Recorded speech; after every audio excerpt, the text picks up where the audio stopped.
यांच्या सोबतची त्यांची ही लढत भाजपा विरुद्ध ठाकरे। मतदान केलं पाहिजे, आपलं मत व्यक्त केलं पाहिजे। मतदान न करणे ही फार मोठी चूक होऊ शकते।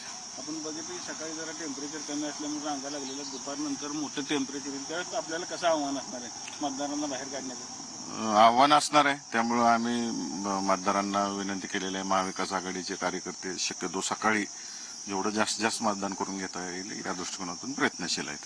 काय आपले प्रचारामध्ये मुद्दे होते जे की मतदारांना भावलेले आहेत? या भागातल्या सिंचनाचे जे विषय आहेत, शिक्षण, युवकांना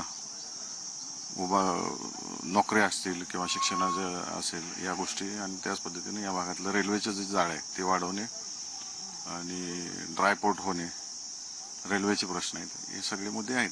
गुलाल जर आपलं असणार, तुतारी वाजणार 100% तुतारीच वाजणार। तुतारी वाजल्यानंतर काय मतदारांना काय तुम्ही देणार, म्हणजे कशा पद्धतीने आपला प्रचार झालेला आहे? जे मी आश्वासनं लोकांना दिलेली आहेत आणि या भागातील गाव पातळीपासून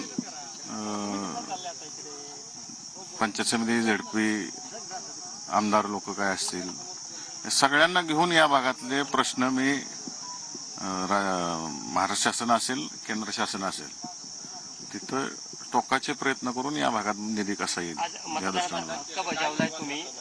आपलं मतदान म्हणून कर्तव्य असतं मतदारांचं, काय भावना आहे तुमच्या? मतदान हे बजावलंच पाहिजे सगळ्यांनी, त्याच्यापासून लांब नाही गेलं पाहिजे।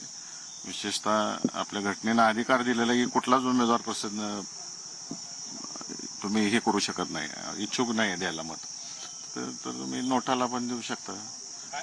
आणि हे सगळं करण्यापेक्षा मतदारांनी एक विचार केला पाहिजे की कुठली पार्टी, कुठला पक्ष, कुठला उमेदवार हा आपल्याला